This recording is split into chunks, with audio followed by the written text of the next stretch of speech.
Serviço vai impedir ligações de telemarketing a partir de amanhã. Transporte irregular de passageiros aumenta nos meses de férias. Bolsonaro diz que crítica reforça Filho Eduardo como nome certo para a embaixada. Economia brasileira cresce depois de 4 meses em queda. Senado quer votar a reforma da Previdência até outubro. Neymar se apresenta ao PSG, mas não treina com jogadores. Polícia encontra míssil com grupo neonazista da Itália. Na série especial, os segredos guardados em séculos de história da terra dos Jogos Pan-Americanos de Lima.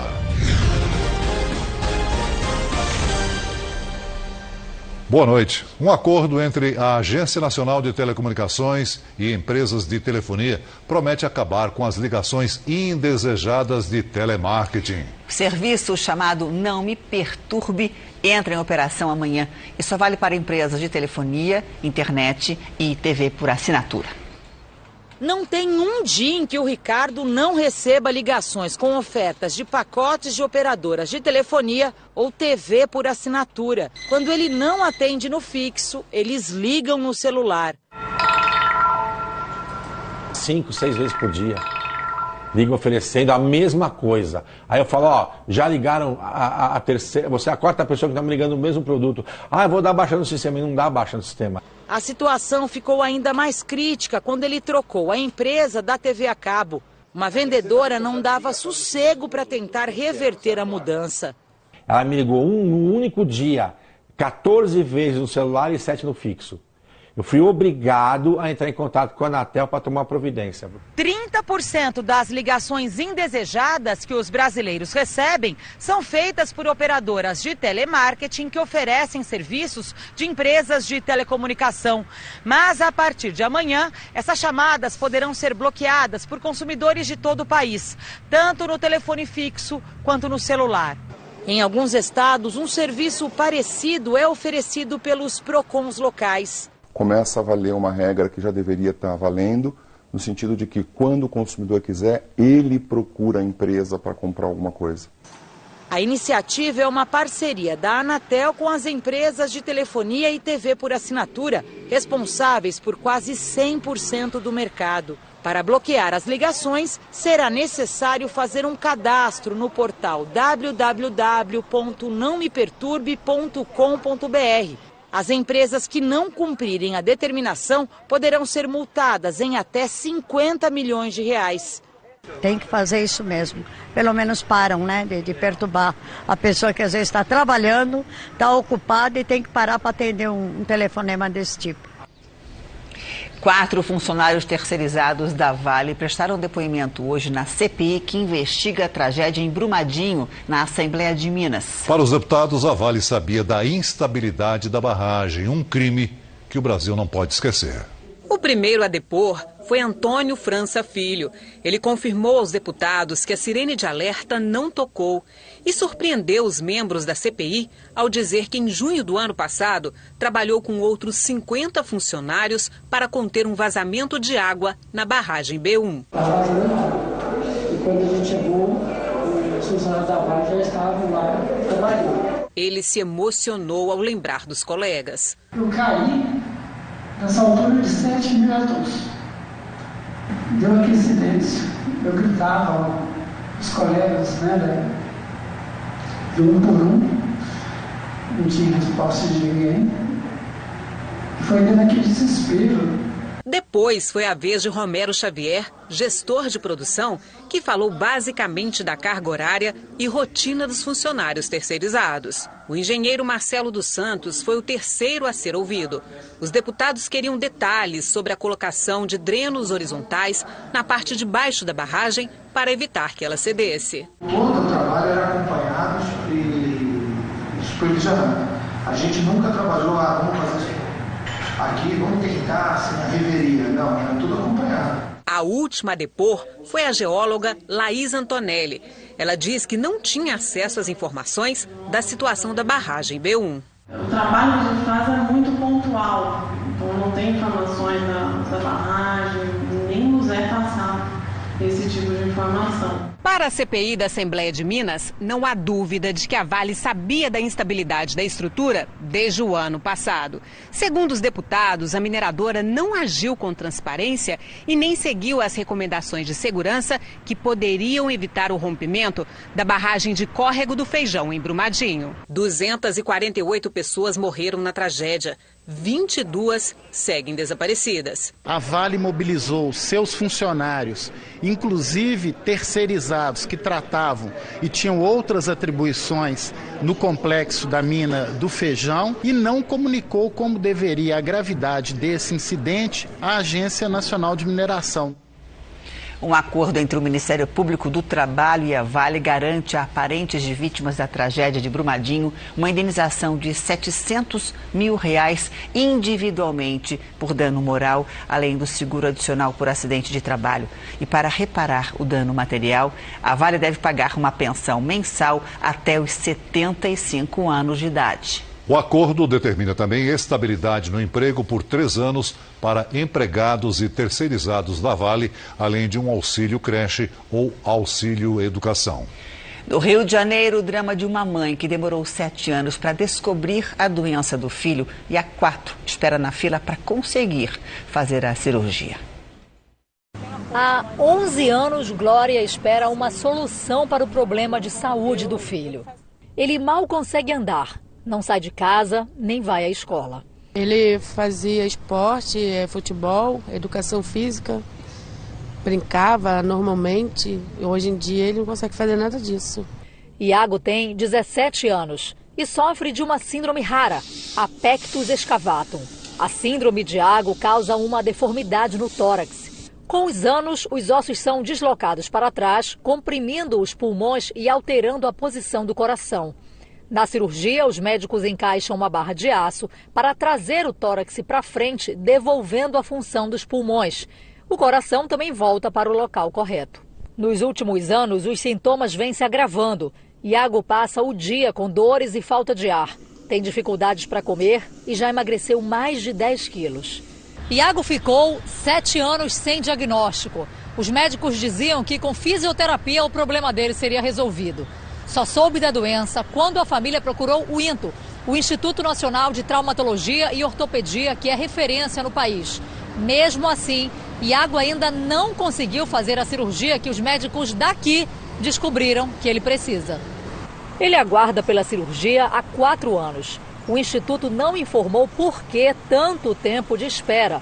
Apenas disse que marcou 2 consultas para Iago esta semana em função do delicado estado de saúde do garoto. O hospital não informou quantos pacientes com o mesmo problema também aguardam na fila. A família só quer que Iago volte a ter uma vida normal. Eu tenho medo, sabe, de perder meu filho. Qual é a mãe que não tem medo? Uma fábrica de carros de luxo falsificados foi descoberta na cidade de Itajaí, em Santa Catarina. 8 réplicas que estavam sendo montadas foram apreendidas. Essas 2 carcaças foram as últimas retiradas da oficina. São fibras de automóveis que copiavam modelos de marcas italianas famosas. Tudo era feito sob encomenda e negociado pelas redes sociais.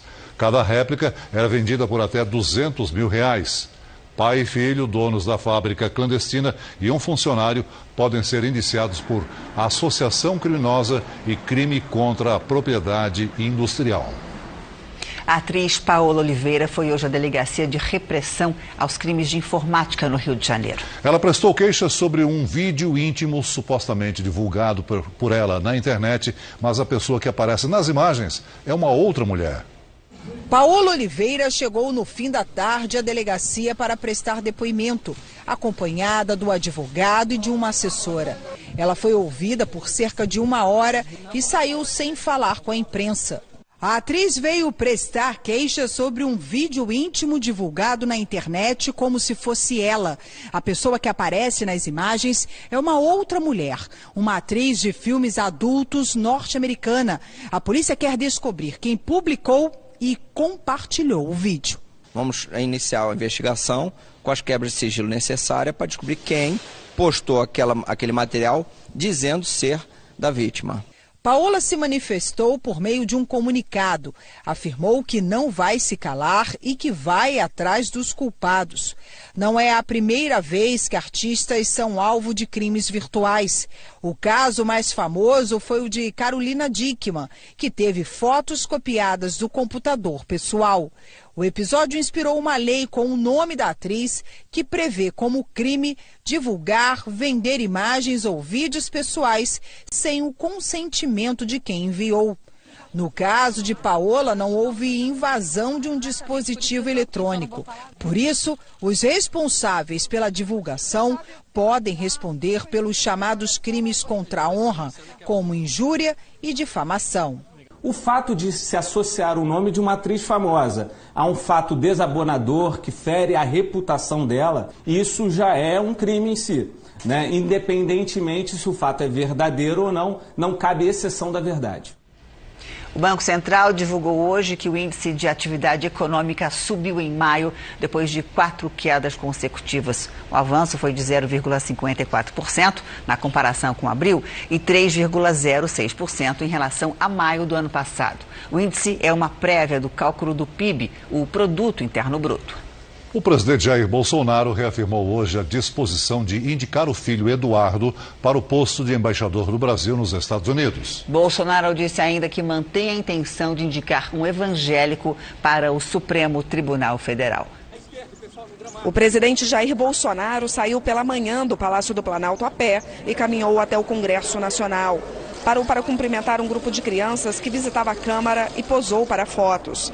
Bolsonaro participou do aniversário do Comando de Operações Especiais do Exército. Da tribuna, rebateu as críticas à possível indicação do filho, Eduardo Bolsonaro, ao cargo de embaixador nos Estados Unidos, em Washington. Por vezes, temos tomado decisões que não agradam a todos, com a possibilidade de indicar para a embaixada dos Estados Unidos um filho meu.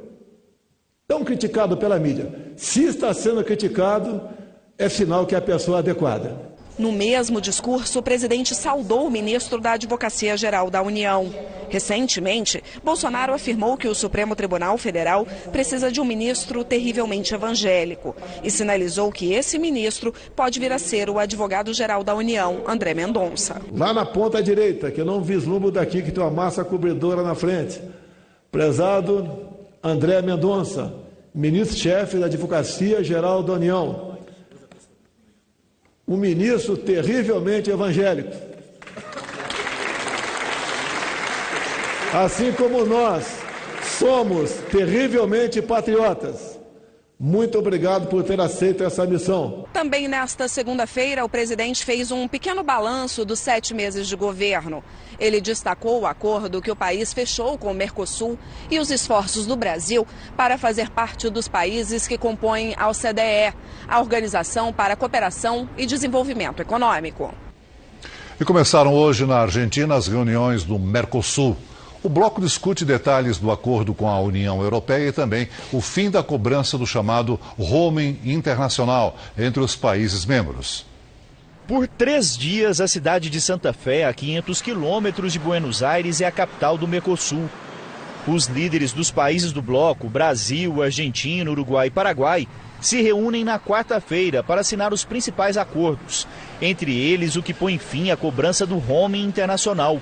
Isso significa que será possível viajar dentro dos países do Mercosul usando o mesmo número de telefone e sem pagar taxa extra para acessar a internet ou fazer ligações.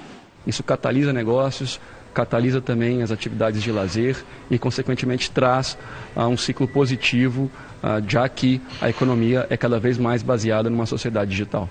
Outro assunto de destaque é o acordo de livre comércio com a União Europeia. A tendência é que as regras possam começar a valer para cada país de forma separada, sem a necessidade de esperar a aprovação do parlamento de todos os países do bloco. O Brasil assume a presidência do Mercosul nesta quarta-feira com a chegada do presidente Jair Bolsonaro. E nesse período o bloco espera fechar novos acordos de livre comércio. A expectativa é de que até o fim do ano sejam fechadas as negociações com o EFTA, grupo formado por Noruega, Suíça, Liechtenstein e Islândia. E até o fim do ano que vem, fechadas as negociações com Canadá, Coreia do Sul e Singapura. Vamos então ao vivo até Santa Fé, na Argentina, onde está o enviado especial Thiago Nolasco. Boa noite, Thiago. Os ministros brasileiros já chegaram para o encontro? Oi, Janine, boa noite para você, para o Celso e para todos aí no Brasil. O chanceler Ernesto Araújo já está aqui em Santa Fé, participa de amanhã de uma reunião entre os ministros de Relações Exteriores. A expectativa é de também nessa terça-feira chegue o ministro da Economia, Paulo Guedes. A viagem ainda não está na agenda de Paulo Guedes, mas eu confirmei com uma fonte ligada ao ministro que a previsão é de um embarque amanhã à tarde. Agora, um detalhe importante sobre esse acordo do fim da cobrança de roaming internacional, que será assinado pelos presidentes da República na quarta-feira aqui na cúpula do Mercosul, é que esse acordo só passa a valer efetivamente depois da aprovação do Congresso Nacional de Brasil, Argentina, Paraguai e Uruguai. Depois dessa ratificação do acordo, as empresas também precisam fazer acordos técnicos de cooperação. Então, ainda não é possível prever a data em que será possível viajar dentro do Mercosul sem a cobrança de roaming internacional dessa taxa extra. De Santa Fé, na Argentina, Thiago Nolasco. Obrigado pelas informações, Thiago. A economia chinesa desacelerou no segundo trimestre do ano. Ainda assim, o produto interno bruto cresceu 6,2%. Foi o pior resultado em 27 anos. A guerra comercial com os Estados Unidos influenciou no resultado. A seguir, enterrada a família que morreu num apartamento com suspeita de vazamento de gás. E ainda nesta edição, você vai conhecer Machu Picchu, a cidade sagrada do Peru. País que vai sediar os Jogos Pan-Americanos de 2019. Os esportes radicais que desafiam os turistas. O Senado se prepara para discutir e votar a reforma da Previdência. A previsão é entregar a nova lei até outubro e não no começo de setembro, segundo a estimativa do Planalto. Na Câmara começa a contar o prazo para a votação da proposta em segundo turno. Faltando 2 dias para o início do recesso parlamentar, a Câmara fez hoje uma sessão de debates, descontada no prazo para a votação de segundo turno da reforma da Previdência. O intervalo, segundo as regras da Casa, tem de ser de 5 sessões, o que será cumprido ou encurtado para que as mudanças na aposentadoria sejam votadas no dia 6 de agosto. A expectativa é que os deputados confirmem o texto aprovado em primeiro turno. Eu tenho certeza que isso vai também se repetir agora no segundo turno, quando nós voltarmos do recesso. Partidos de oposição avaliam punir os deputados que votaram contra a orientação dos líderes. No PSB, 11 dos 32 deputados apoiaram o texto e estão sujeitos à expulsão, segundo o Conselho de Ética do partido.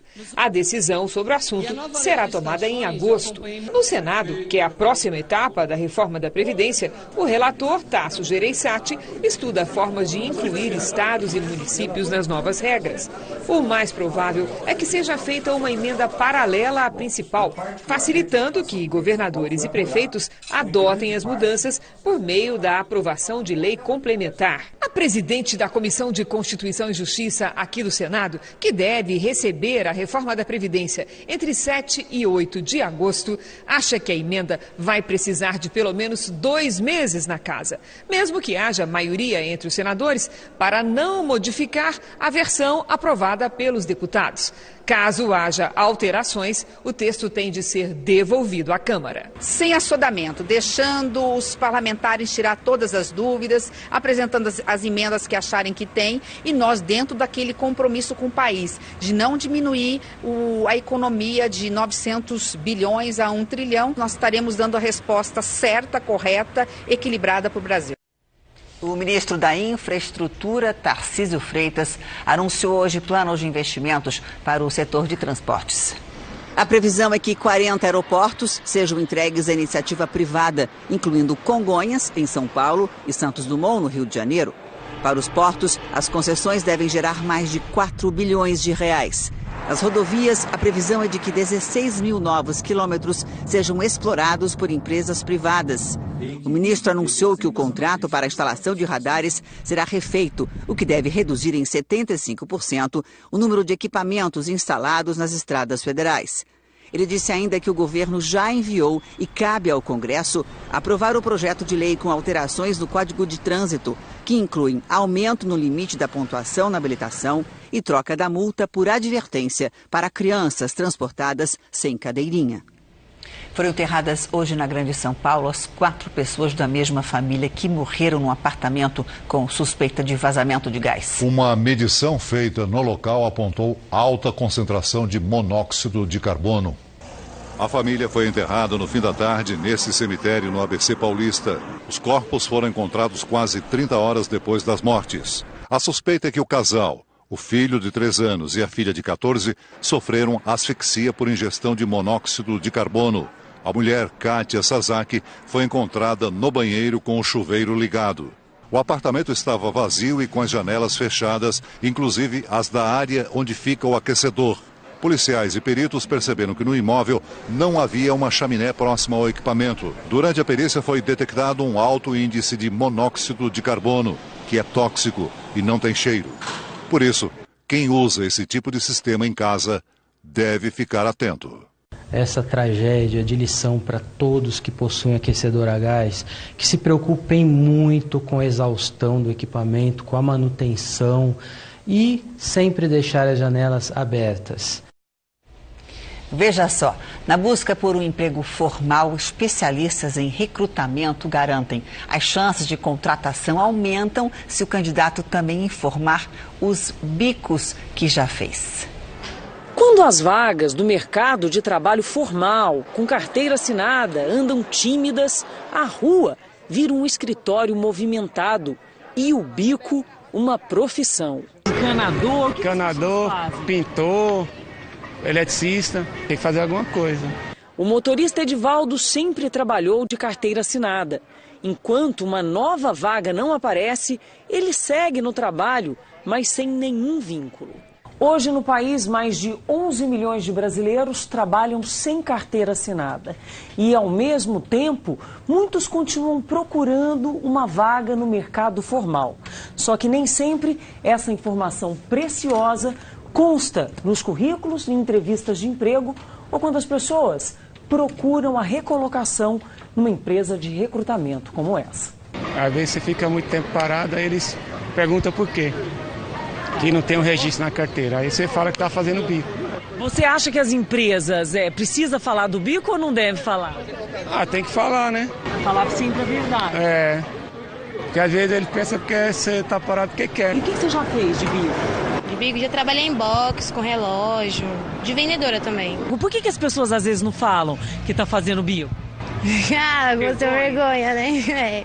Essa especialista em recrutamento diz que o trabalhador que procura emprego não costuma mesmo declarar que faz bico. A grande maioria omite com uma vergonha ou achar que esse dado não é importante para constar no currículo. Mais de 8 mil pessoas passam pelos escritórios da empresa por mês. E tem mais chance quem costuma falar também sobre os serviços informais. A gente consegue entender, então, qual foi a iniciativa que esse profissional teve para se manter ativo, né? Quais os recursos que ele buscou, então, para se manter, para se sustentar durante um período de crise. Só mostra o quanto ele foi positivo e quanto ele foi motivado a buscar uma outra oportunidade.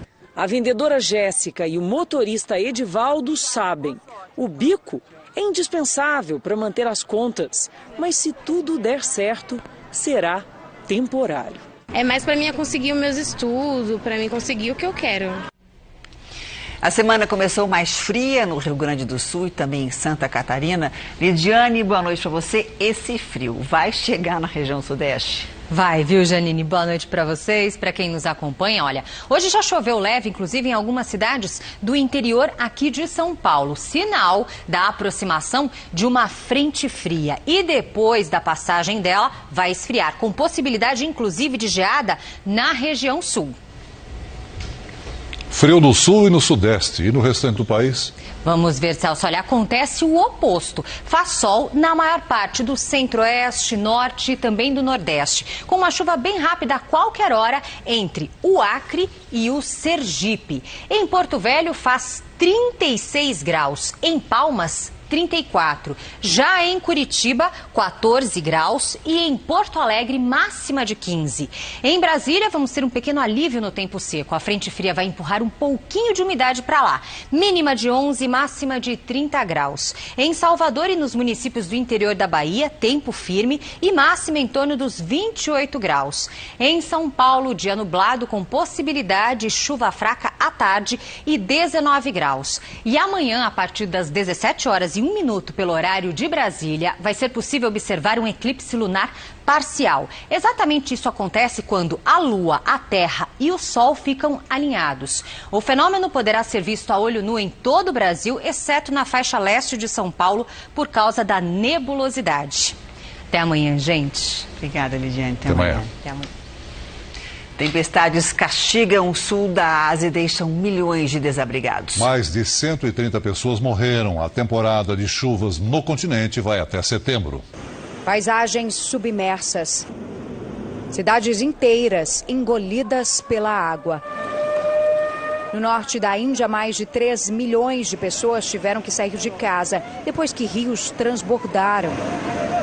Muitas perderam tudo nas enxurradas. Nações vizinhas como Bangladesh e Nepal também sofrem, principalmente com os deslizamentos de terra que pegam os moradores de surpresa. Em Mianmar, milhares se abrigaram em templos e escolas. As comportas de um reservatório na China tiveram que ser abertas para dar vazão à enorme quantidade de água. As chuvas causam prejuízos, fazendas alagadas e plantações completamente destruídas. Pessoas ficaram presas em carros e casas e tiveram que ser resgatadas. As chuvas são comuns nessa época do ano aqui na Ásia. No sul do continente, as monções vão continuar pelos próximos meses e o número de vítimas deve aumentar. Só no ano passado, foram mais de 1.200 mortos. Um estudante brasileiro foi encontrado morto na China. Ele fazia intercâmbio em Pequim desde o ano passado. Leonardo Cláudio da Rosa também era aluno da Universidade Federal do Rio Grande do Sul. Em nota, a universidade relatou que colegas do estudante disseram que ele foi vítima de um crime.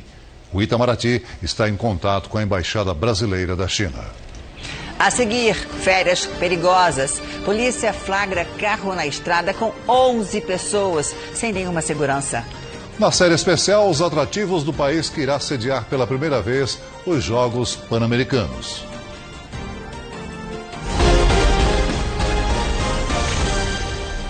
No período de férias, o movimento aumenta nas rodovias do país. E os abusos dos motoristas também. Excesso de velocidade, ultrapassagem indevida e perigosa e passageiros sem cinto de segurança são as infrações mais comuns. A cena é quase inacreditável. De um carro parado pela Polícia Rodoviária na BR-060, em Goiás, saem 11 pessoas. 8 adultos e 3 crianças. E o carro também estava com os pneus carecas, não tinha cadeirinha para as crianças e ninguém usava o cinto de segurança. A Polícia Rodoviária Federal de Goiás ainda flagrou só no fim de semana 25 ônibus clandestinos. A roda de um deles simplesmente saiu do eixo assim que foi parado. Imagina como é que está a situação desse veículo aqui. 46 passageiros. Neste áudio, a funcionária de uma empresa clandestina de ônibus tenta avisar o motorista para fugir da fiscalização. Acabei de ser informado aqui que tem 5 carros presos lá em Porangatu, pela PRF, e está pegando principalmente no desvio. Rodou 300 quilômetros a mais que a rota normal para fugir da PRF de Porangatu. Em Várzea Grande, região metropolitana de Cuiabá, outro flagrante na BR-070. No carro em péssimo estado de conservação, uma criança vai no colo de um adulto no banco de trás. E outra na frente, sentada no assoalho entre as pernas da mãe. 2 rodovias federais que ligam o Brasil de norte a sul são as mais perigosas do país, segundo a Polícia Rodoviária Federal. A BR-153 e a BR-101. E mais agora nas férias, em que o movimento aumenta cerca de 30%. Excesso de velocidade, ultrapassagem indevida, mau uso do acostamento e passageiros sem cinto de segurança são as infrações mais comuns. No Rio de Janeiro, uma mulher foi agredida pelo marido num carro de aplicativo. O motorista interferiu, gravou a agressão e levou o homem até a polícia. A violência dura 4 minutos. As imagens são fortes. O casal, que voltava de uma festa, embarcou na zona norte do Rio. Sem se importar com a presença do motorista, o homem espanca a mulher. O motorista fica preocupado e tenta acalmar o passageiro. Para com isso aí, irmão. Mas nada adianta. A mulher é violentamente agredida. Você vai se prejudicar. Você tem uma filha. Quem estava ao volante era Wellington. Sem que o casal percebesse, ele desviou o caminho e parou em um posto da Polícia Militar. Eu me preocupei com a vida dela. Teve uma hora que ele agarrou ela assim por baixo assim, que ele poderia quebrar o pescoço dela. O agressor foi algemado e levado até a delegacia. A vítima não quis registrar queixa contra o marido, com quem é casada há 14 anos. Ele pagou uma fiança de R$2.000 e foi liberado. Vai responder pelo crime de lesão corporal. Só este ano, quase 12.000 mulheres recorreram à Justiça do Rio de Janeiro e conseguiram medidas protetivas contra ex-companheiros. A gente tem estatisticamente aí, né, que o maior número de feminicídios não tem registro anterior da vítima. Né? A vítima nunca acredita que o agressor vai ter a intenção de matá-la. A falta de vagas nos presídios continua a gerar cenas absurdas em Porto Alegre. Os presos que estavam detidos dentro de viaturas foram transferidos para uma central provisória de triagem, que fica num terreno desativado. Os banheiros químicos vão ser usados por 21 presos confinados em 13 viaturas. Esse número se altera o tempo todo com a chegada de novos detentos e a saída de outros que conseguem vaga no sistema prisional. Foi tomada essa medida emergencial e temporária para garantir um mínimo de segurança para os agentes que estão fazendo a custódia dos presos em viaturas, né? E garantir também um mínimo de dignidade para aqueles apenados que não têm nem condições de fazer a sua necessidade fisiológica. Cerca de 30 policiais militares estão fora das funções para fazer o trabalho de custódia no terreno, que é do Estado. Não há previsão para que deixem o local. A transferência dos presos para esse espaço ocorreu na madrugada do último domingo, quando chegou a 180 o número de detentos em viaturas policiais e em celas de delegacias. Segundo o governo, esse lugar vai ter a função de triagem até que imóveis sejam locados para receber presos e policiais. Provavelmente em 48 horas a 36 horas, esses presos que estão lá serão encaminhados para o sistema prisional. O Rio Grande do Sul tem 112 unidades prisionais e um déficit de 16.500 vagas. A previsão é que ainda nesse mês, um novo presídio em Bento Gonçalves, na Serra Gaúcha, abra 400 vagas. E até o fim do ano deve ser inaugurada a Casa Prisional de Sapucaia do Sul, na região metropolitana, com capacidade para 600 presos. Quem entrou nas redes sociais nos últimos dias percebeu que alguns amigos e parentes envelheceram nas fotos. Pelo menos virtualmente, né? É que um aplicativo que brinca com as feições das pessoas é a sensação do momento. Mas por que será? Tanta gente quer saber como é que vai ficar na velhice, hein? Difícil é quem ainda não fez. Mano, como que vai ficar? Horrível! Não tem quem não se surpreenda com o resultado. Eu instalei isso daqui ontem e foi esse resultado aqui, né? Que deu aqui. Fiquei engraçada. Fiz de todo mundo da família. Fiz da minha mãe, meu padrasto, das crianças. O aplicativo que envelhece a fotografia virou mania. Basta um clique, alguns segundos e olha aí o futuro, ou o que se pode esperar dele. Instalei ontem de noite, assim, foi a madrugada inteira só nisso aí. A Xuxa brincou com o próprio rosto. Os apresentadores do Domingo Espetacular também. Por trás dessa grande brincadeira de se ver mais velho, existe uma série de cálculos complexos e uma rede imensa de dados que abastecem o sistema. Essa é a base da inteligência artificial. E é exatamente isso que faz com que esse e tantos outros programas interfiram na nossa aparência e ainda nos proporcionem experiências. Esses moldes faciais estão repletos de informações. Eles fazem uma leitura rápida dos rostos que encontram e permitem as combinações de cada pessoa. A inteligência artificial, ela é um modelo matemático. Um monte de exemplos, uma série de exemplos que vai permitir com que esse modelo matemático absorva essa informação. Mas o que nos faz ter tanto interesse por isso seria a vontade de dar uma olhada no tempo. O ser humano tem uma curiosidade de saber como ele vai ficar quando ele ficar mais velho. E como a gente tem esse recurso fácil, fica fácil de você jogar nas redes sociais. Este especialista alerta sobre a segurança dos dados pessoais, que certas fases da brincadeira podem exigir. O usuário desse aplicativo tem que ficar ligado se aquilo que ele está pedindo de informação realmente faz sentido para o objetivo daquele aplicativo. E se ele pedir um acesso ao GPS, a sua localização, faz sentido? Provavelmente não, e é aí que mora o perigo. Mas se for na medida certa, por que não? Eu fiz e me diverti com a minha versão já bem marcada pelos anos. Ficou boa pinta. A bacia leiteira de Pernambuco dá sinais de recuperação. A chuva que cai desde o começo do ano anima os produtores rurais do sertão e do agreste do estado. O curral cheio de bezerros é o sinal de que a vida segue o rumo nestas terras agora cobertas pela pastagem. A chuva que cai no agreste e sertão de Pernambuco desde o início do ano trouxe otimismo para os criadores de gado leiteiro. Nesta propriedade em Gravatá, a 90 quilômetros do Recife, a produção está a pleno vapor.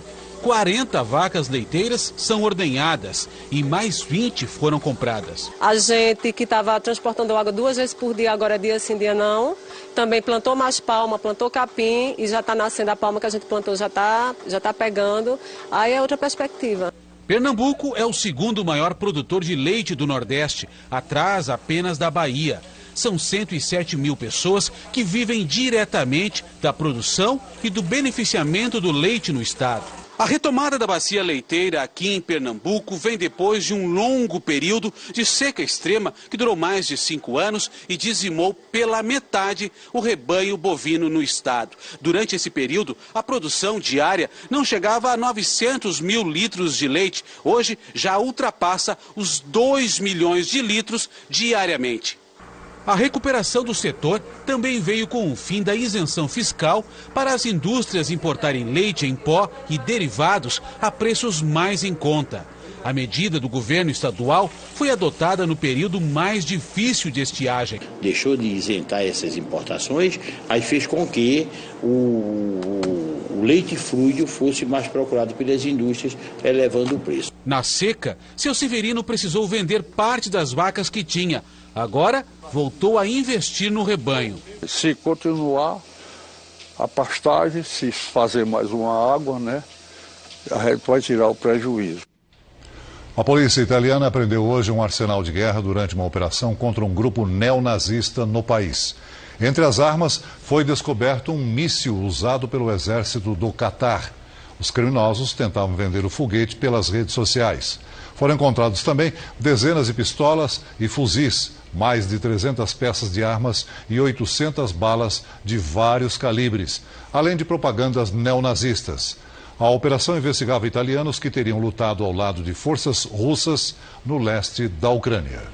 Em uma nova tentativa de resolver a crise na fronteira com o México, a Casa Branca anunciou uma medida mais rígida que dificulta o pedido de asilo nos Estados Unidos. Agora ficou ainda mais difícil pedir refúgio ao governo americano. Se um imigrante de El Salvador, por exemplo, passar pela Guatemala e pelo México antes de chegar à fronteira americana, ele precisará ter asilo de um desses países para depois tentar o americano. Edwin, que deixou a Nicarágua em direção ao México, está preocupado. Ele aguarda na fila de espera. Com a mudança, diz que não sabe o que vai acontecer. Valento. Tenho que aguentar. Segundo o governo americano, a nova regra pretende endurecer as leis de imigração do país, que vive uma crise com a superlotação dos centros de detenção na fronteira, e limitar os pedidos de asilo, que atingiram níveis recordes. Há 10 anos, 5% dos imigrantes que entravam aqui no país solicitavam asilo. Hoje, esse percentual subiu para 40%. Uma grande operação da polícia americana pretende ainda expulsar do país cerca de 2.000 imigrantes sem documentos nas próximas semanas. A promessa de uma onda de deportações gerou protestos. Na internet, Trump criticou congressistas negras, latinas e muçulmanas, insinuando que elas não são dos Estados Unidos. As democratas são contra as iniciativas anti-imigração do governo. As 4 integrantes da Câmara são cidadãs americanas e foram eleitas no ano passado. Neymar se reapresentou hoje ao Paris Saint-Germain, uma semana depois dos companheiros de clube. O atacante passa por especulações sobre uma possível mudança de time. Neymar chegou ao centro de treinamento e foi direto para a academia do clube francês. Depois, os jogadores foram ao campo, mas sem o brasileiro, que se reuniu com dirigentes para tratar do futuro. Campeonato Brasileiro, Fluminense e Ceará encerraram a 10ª rodada com um empate no Maracanã. Os gols foram no primeiro tempo. Depois da cobrança de escanteio, o atacante Pedro, bem colocado na área, fez 1-0 para o Fluminense. Nos acréscimos e após um bate-rebate na área, Thiago Alves empatou para o Ceará com um golaço de bicicleta. Final, 1-1. Resultado ruim para os dois times. E por falar em esporte, Lima, no Peru, já está pronta para receber os Jogos Pan-Americanos de 2019. É a estreia do país com sede dos Jogos e a equipe da Record TV, que vai transmitir com exclusividade os Jogos para o Brasil, começa hoje a mostrar como estão os preparativos. O repórter Jean Brandão, que está aqui ao meu lado, vai fazer parte da cobertura dos Jogos. Boa noite, Jean. O que você vai mostrar para a gente hoje? Boa noite, Janine. Olha, essa série já coloca a gente no clima dos Jogos Pan-Americanos, que começam daqui a pouquinho, dentro de 11 dias. Mas nós vamos contar também a história de alguns países, como Ilhas Virgens Britânicas e Aruba, que vão em busca da primeira medalha pan-americana. O Pan de Lima também terá a estreia de algumas modalidades, como o surf. E é claro que nós vamos falar sobre os brasileiros que podem conquistar medalha, além de mostrar também um pouco da história dos Jogos Pan-Americanos, que é riquíssima. Só para a gente ter uma ideia da grandiosidade deste evento, que começa daqui a 11 dias, sempre houve a participação de grandes ídolos do esporte, como Michael Jordan, um dos maiores jogadores de basquete de todos os tempos, que disputou o Pan de Caracas em 1983. Mas vamos começar com a cidade sagrada de Machu Picchu e os esportes radicais da região andina.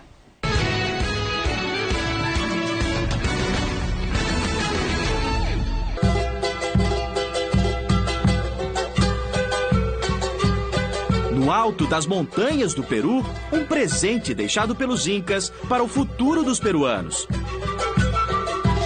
Machu Picchu é patrimônio mundial da Organização das Nações Unidas para Educação, Ciência e Cultura. 8 milhões de pessoas do mundo inteiro vêm para cá todos os anos, atraídos por esta paisagem. Duas brasileiras do Piauí? Sim, Teresina, Piauí. O que vocês estão achando? É um lugar maravilhoso, sem explicação e tudo diferente do que a gente vive hoje.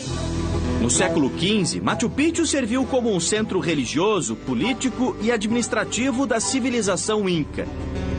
Inca significa o filho do sol e era o nome que se dava ao soberano que reinava sobre o povo quechua, que se desenvolveu na América do Sul, na região onde hoje se encontram países como o Peru, o Equador, a Bolívia, Chile e Argentina.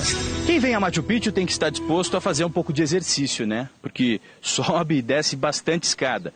Do nível mais baixo da cidadela, próximo ao Rio Sagrado, até o topo, há uma diferença de 450 metros. Desse lado de cá, nesses terraços, ficavam as plantações e do lado de cá, a parte urbana, onde a gente vai entrar agora.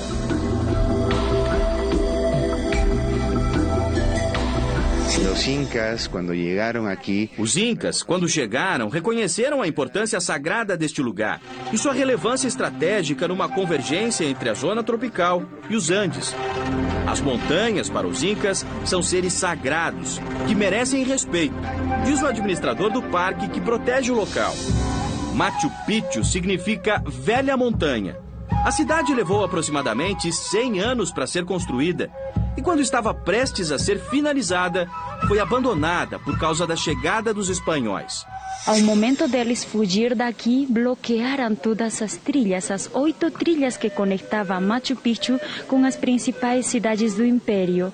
Os espanhóis, ninguém conseguiu trilhas, não tinham escrita, não é perto de Cusco até aqui, nunca conseguiram chegar aqui. É por isso que é uma das cidades pré-colombinas melhor conservadas, quase 80% de tudo é original. Os telhados de palha foram refeitos em algumas edificações. O sistema que leva a água de uma nascente para toda a cidade é eficiente até hoje. As imensas rochas de granito encontradas na montanha serviram de matéria-prima para as construções. Um cuidadoso trabalho de engenharia foi feito para que a cidade permanecesse em pé por tanto tempo. É mágico o lugar, né? Não tem outra palavra para explicar.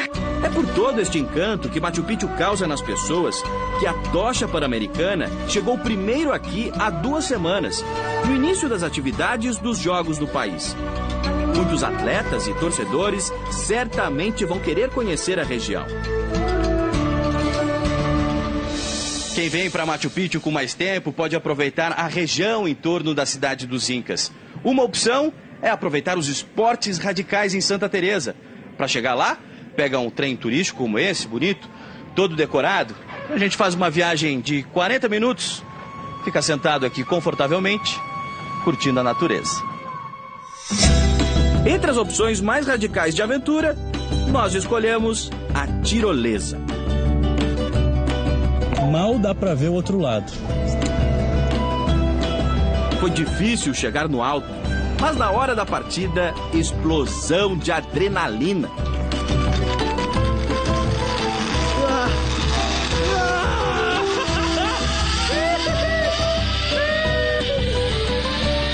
Rapidinho desapareço da vista.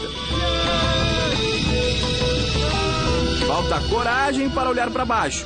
E 30 segundos depois, a alegria de quem conseguiu vencer o medo a 150 metros de altura. Cheguei vivo! O país que vai sediar os Jogos Pan-Americanos tem muitos atrativos para os brasileiros. E nem tudo aqui é perrengue, não. Depois de um dia intenso, de muito esforço, de trilhas pelas montanhas ou passeio por Machu Picchu, ou até mesmo um esporte radical, nada melhor do que relaxar um banho numa água quentinha. Essa piscina aqui tem temperatura de 37 graus. Nós estamos nas termas de Cocalmaio, na cidade de Santa Teresa. O lugar é muito bonito, com um visual exuberante. Eu vou aproveitar para relaxar agora. Piscininha de 37 graus tá bom, né? Vamos lá.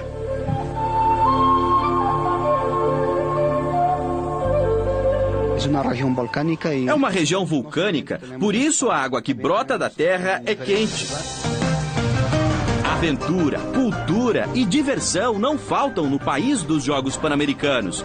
Mais emoção na sua tela, com a transmissão do PAN. Record TV, emissora oficial dos Jogos Pan-Americanos, Lima 2019.